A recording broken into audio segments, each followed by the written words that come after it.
والصلاة والسلام على سيد الأنبياء والمرسلين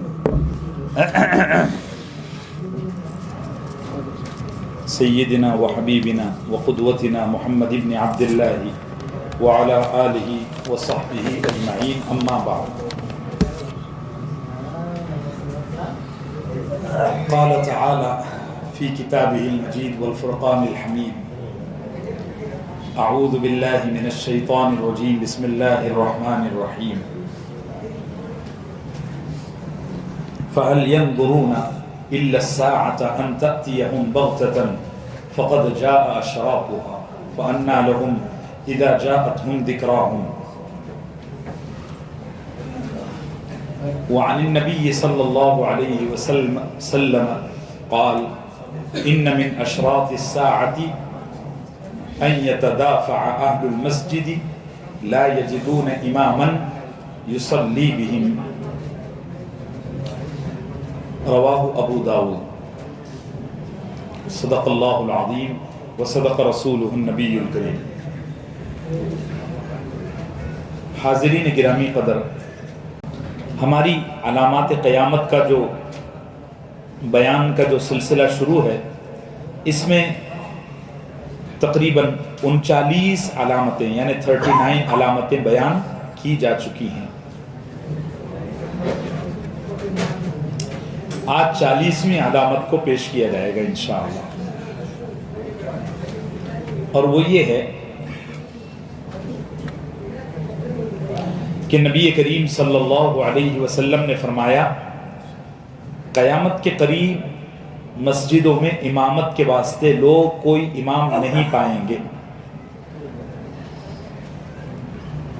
یہاں تک کہ صورتحال یہ ہو جائے گی کہ ہر نماز کے وقت لوگ مسجد میں جمع ہوں گے، ایک دوسرے کو امامت کے لیے آگے بڑھائیں گے، مگر کوئی بڑھے گا نہیں تو لوگ اپنی تنہا نمازیں پڑھ کر گھر چلے جائیں گے.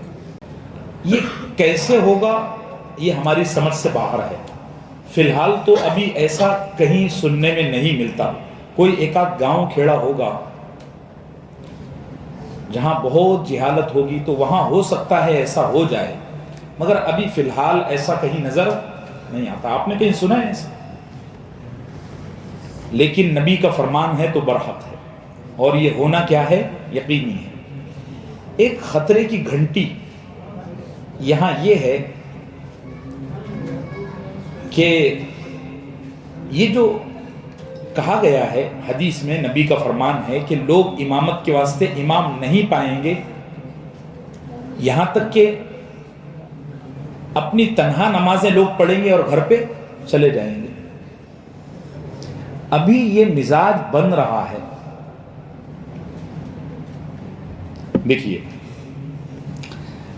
اچھے علماء امامت کو پسند نہیں کرتے. جو کسی بھی چیز کا ایک جو کریم رہتا ہے نا، بالائی جس کو گھی ہم کہہ سکتے ہیں، وہ پبلک میں آنے کو تیار نہیں ہے. یہ میں دوستانہ ماحول میں ایک بات آپ کو بتا رہا ہوں. اچھے قابل علماء جو بہت زبردست علمی صلاحیت کے مالک ہیں اور امت کی صرف 5 نمازوں کے علاوہ رہنمائی نہیں بلکہ زندگی کے تمام شعبوں میں ہر فیلڈ میں زبردست کام کر سکتے ہیں، وہ نہیں تیار ہیں آنے کو. یہ ابھی ہے نہیں ایسا، لیکن یہ مزاج بن رہا ہے. اب یہ کیوں بن رہا ہے؟ میں آپ کو تبلیغی جماعت کے ایک بہت بڑے بزرگ ہیں، گزر گئے، مولانا انعام الحسن صاحب، سب کہہ دو رحمت اللہ علیہ، ان کا فرمان بتاتا ہوں.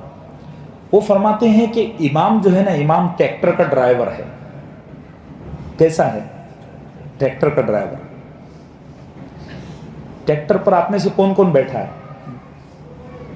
ماشاءاللہ بڑے لوگ بیٹھے ہیں. اچھا، ایک تو ہوتا ہے ٹریکٹر جب روڈ پر چلتا ہے، ایک ہوتا ہے ٹریکٹر جب کھیتی میں ہل چلاتا ہے.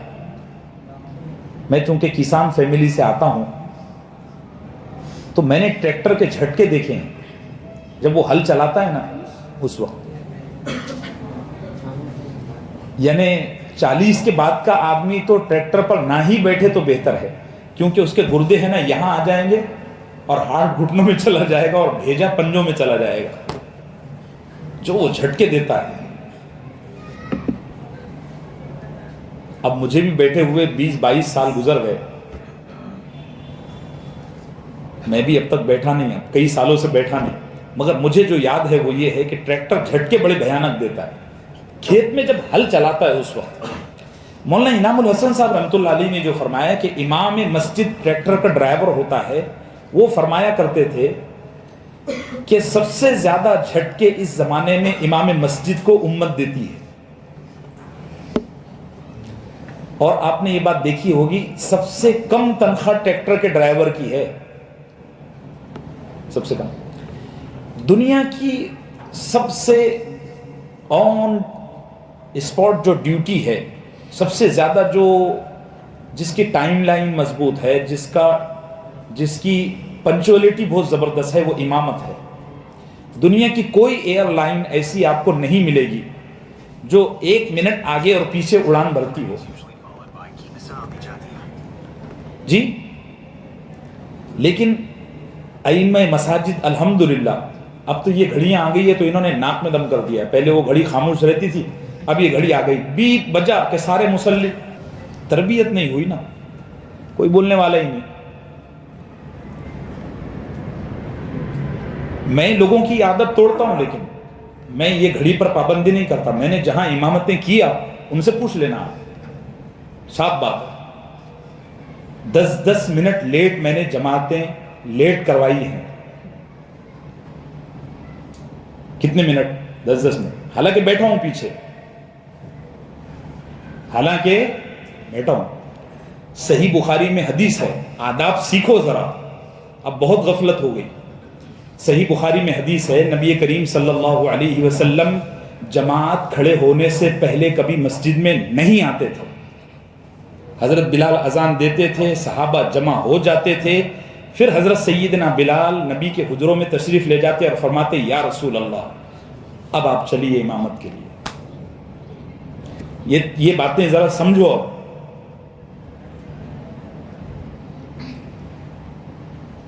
تو اچھا، ہر بڑی شخصیت اسلام میں امام گزری ہے۔ نبی صلی اللہ علیہ وسلم مسجد کے امام تھے، ابو بکر صدیق بولو امام، عمر ابن خطاب مصلی پر ہی آپ پر وار ہوا، جانتے ہیں نا، عثمان ابن عفان، علی ابن ابی طالب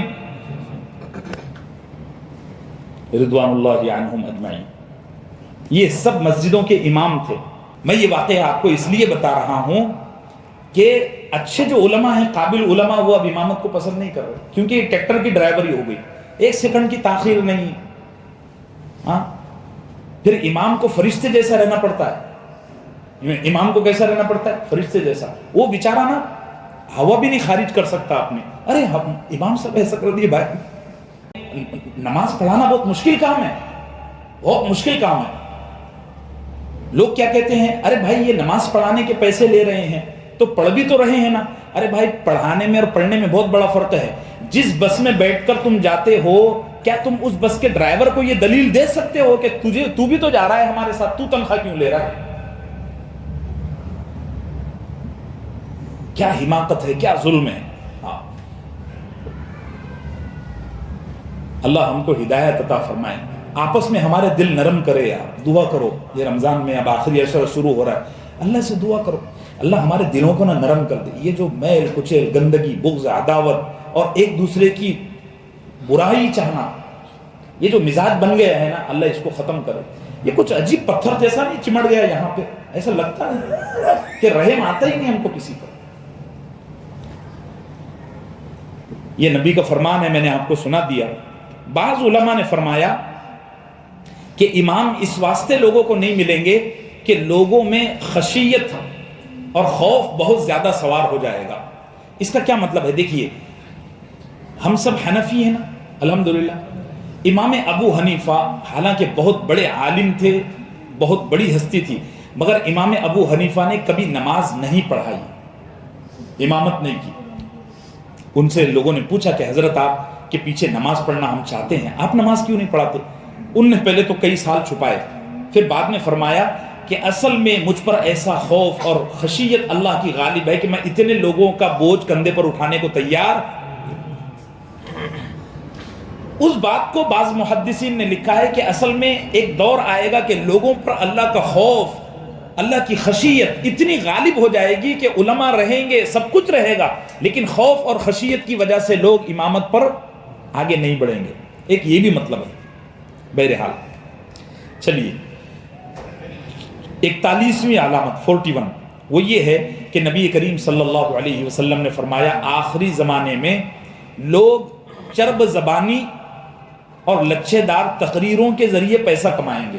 وہ موٹیویشنل اسپیکر آیا نا یاد،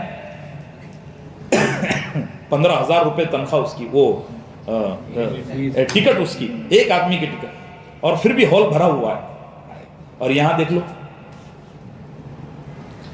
اپن بھی لگاتے ہیں ایسے ہی، کل سے شروع کرو 15,000، ہائے ہائے ایک بھی نہیں آئے گا، میں جانتا ہوں، مجھے جانا پڑے گا، تم نہیں آؤ گے۔ ہائے ہائے یہ مفت میں جو مال ملتا ہے اس کی ناقدری ہوتی ہے۔ مال مفت دل بے رحم۔ دین کا جو علم ہے اللہ نے اس کو فری کر دیا ہے، قرآن میں بار بار آیا ہے، ہر نبی نے اعلان کہا ہے کہ ما اسألکم علیہ من اجر، میں جو تم کو علم دے رہا ہوں اس پر کوئی پیسہ تم سے نہیں مانگ رہا ہوں، اس لیے علماء نے منع کیا ہے۔ تو اگر ایسا ہو جائے تو لوگ پھر آنا چھوڑ دیں گے۔ یہ بھی ہو سکتا ہے کہ آئیں گے، یہ بھی ہوتا ہے بعض دفعہ۔ ایک زمانے میں ہم نے زمانے بدلتے ہوئے دیکھے ہیں، ایک زمانے میں یہ جو مکتب چلتے ہیں مسجدوں میں، لوگ اس میں فری میں بھی نہیں آتے تھے، آتے تھے، اور الحمدللہ اب یہ 20 سالوں میں اتنی تبدیلی آئی ہے کہ لوگ بڑی بڑی فیسیں دے کر مدرسوں میں آ رہے ہیں کہ نہیں آ رہے ہیں، اور ان فیسوں کی ادائیگی کی وجہ سے مکتبوں کی کوالٹی میں بہتری آئی ہے۔ پہلے کہاں تجوید کے ساتھ مکتب چلتے تھے، لیکن فیس لے رہے ہیں، ٹرسٹی اچھے مدرس رکھ رہے ہیں، اچھی تنخواہیں دے رہے ہیں، تو مکتب میں جان آ گئی ہے۔ تو قیامت کے قریب چرب زبانی اور لچھے دار تقریروں کے ذریعے لوگ پیسہ کمائیں گے۔ ہمارے یہاں ہندوستان میں تو شاید یہ فتنہ اتنا نہیں ہے، میں نے دیکھا یوٹیوب وغیرہ پر سرچ کر کے، لیکن چند گنے چنے ہی پاگل ایسے ہیں جو لوگوں کو تقریروں کے ذریعے پیسہ مانگ رہے ہیں۔ پاکستان میں یہ فتنہ بہت عروج پر ہے، ہر گلی میں ایک موٹیویشنل اسپیکر ہے وہاں، اور وہ کرتا کیا ہے، خوب تقریر کرتا ہے، یہ کرو وہ کرو، یہ گائیڈ لائن وہ گائیڈ لائن، ہاں نیلسن منڈیلا نے یوں کیا تھا، اور ٹرمپ نے یوں کیا تھا، اور متر نے یوں کیا تھا، اور اس نے یوں کیا تھا تو وہ کامیاب ہو گیا۔ ارے بے وقوف، یہ کیا حماقتیں ہیں۔ اللہ ہم کو ہدایت عطا فرمائے۔ آئیڈیل صرف نبی کی ذات ہے، نبی کا اسوہ پیش کرو، صحابہ کی قربانیاں پیش کرو۔ اللہ ہم کو ہدایت عطا فرمائے۔ یہ قیامت کے قریب ہوگا، مگر حضرت سعد بن ابی وقاص کا فرمان ہے، انہوں نے روایت کی ہے کہ نبی نے فرمایا صلی اللہ علیہ وسلم کہ قیامت کے قریب لوگ لچھے دار تقریریں کریں گے۔ یہ دھواں دھار تقریریں ہو رہی ہے، کوئی مقصد کوئی فائدہ نہیں۔ تقریر کرنے والے کا مقصد یہ نہیں ہوگا کہ لوگوں کی زندگیاں بدل جائے، اس کو اپنے پیسوں سے مطلب۔ تم نے 15,000 کا ٹکٹ بنا لیے نا، بس وہ مجمع دیکھ کے سمجھ جائے گا اس مجمع میں میرے کو اتنا ملنے والا ہے، وہ نکل جائے گا تقریر کر کے۔ اس لیے یہ سب ایک بہت اچھے عالم ہیں حیدرآباد کے، وہ حیدرآباد کے نہیں ہیں، وہ ادھر کے ہیں، اپنے مہاراشٹر کے غالباً، مولانا ابو بکر جابر قاسمی، دارالعلوم کے فارغ ہیں، بہت اچھے عالم ہیں۔ انہوں نے ایک کتاب لکھی ہے، پتلی سی کتاب ہے، 60-70 صفحوں کی، موٹیویشنل اسپیکر کے بجائے علماء کو سنو، کتاب کا نام ہی ہے۔ میرے پاس کتاب ہے نہیں لیکن PDF میں ہے، میں گروپ میں ڈالوں گا انشاءاللہ، مجھے کوئی ایک آدمی یاد دلا دے، ڈھونڈ کرنا میں ڈال دوں گا گروپ میں، اردو میں کتاب ہے، پڑھ لینا اس کو۔ 42ویں علامت 42 وہ یہ ہے کہ نبی کریم صلی اللہ علیہ وسلم نے فرمایا قیامت کے قریب ہر پڑوسی اپنے پڑوسی کو بہت ستائے گا۔ ہائے ہائے، ہر پڑوسی اپنے پڑوسی کو بہت ستائے گا۔ ہندی میں کیا کہتے ہیں، شیجارہ کیا کہتے ہیں پڑوسی کو، اور انگلش میں نیبر بولتے ہیں۔ اچھا، پڑوسی کو ستانا صرف ایسا ہی نہیں ہوتا، ایک تو عورتیں لڑتی ہیں، پڑوسن سے لڑتی ہے، وہ تو ہے ہی، وہ پھڈا تو الگ ہی ہے، اس سے تو ہم جان نہیں چھڑا سکتے۔ پڑوسیوں کو ستانا کئی طرح کا ہوتا ہے۔ مثلا اتنا سا پیسج ہے، آپ نے پیسج میں لا کے اپنے گھر کی گندگی رکھ دی، تکلیف ہوتی ہے۔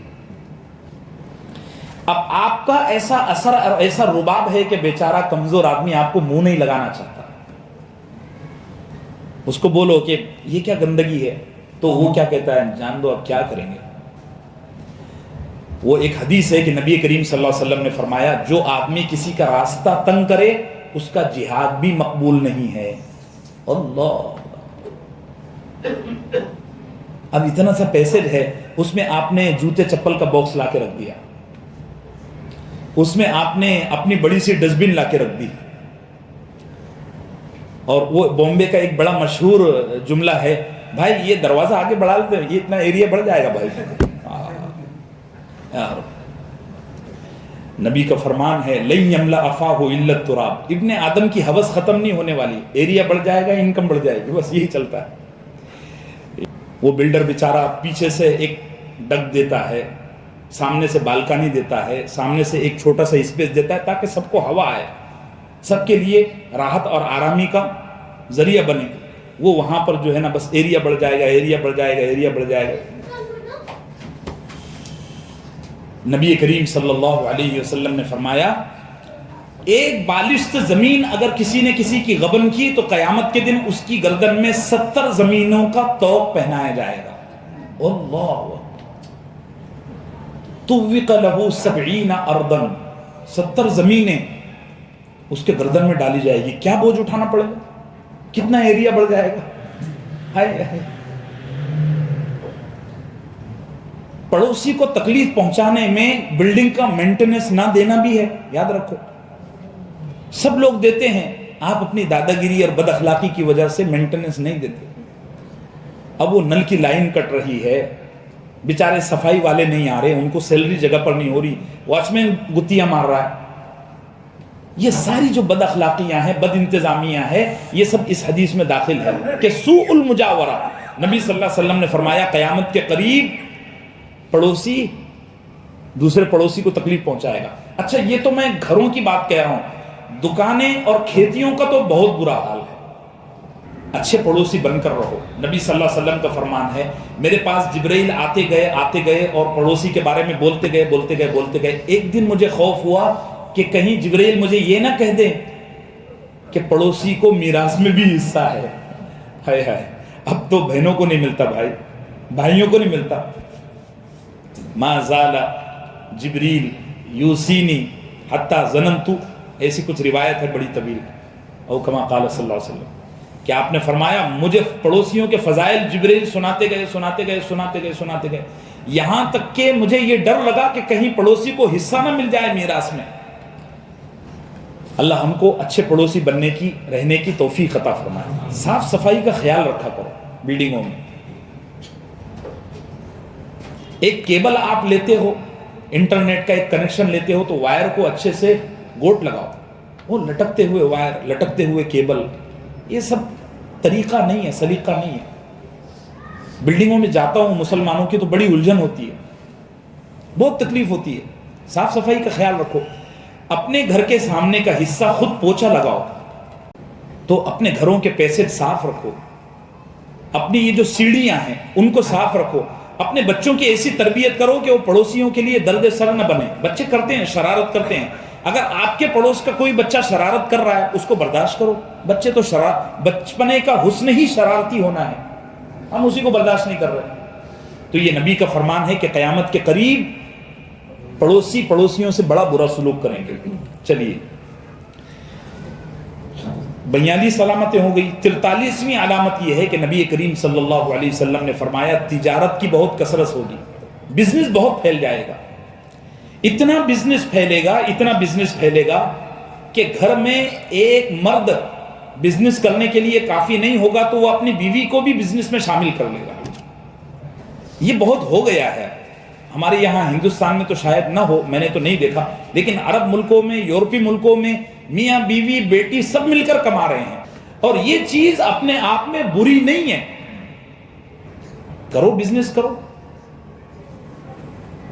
خواتین بھی اگر گھر سے کام کرتی ہیں, ملازمت کرتی ہیں باپردہ ہو کر کے, اور گھر سے کام کرتی ہیں, جیسے کچھ دنوں پہلے ایک بیوہ خاتون کی کچھ ضروریات تھی تو اس کا یہ مسئلہ ہوا, پھر بعد میں پتہ چلا کہ الحمدللہ وہ خود کفیل ہو گئی. میں نے کہا کیسے ان کا کیسا اچھا نظام چل پڑا؟ وہ کہنے لگی کہ ان کو ایک یہ کیا کہتے ہیں گارمنٹس فیکٹری ہوتی ہے نا، ان کی طرف سے گھر میں ایک کام مل گیا کہ وہ کرتوں کے جو ہے نا بٹن کو سیتے ہیں، ایسا کچھ کام تھا باریک ہاتھ کا.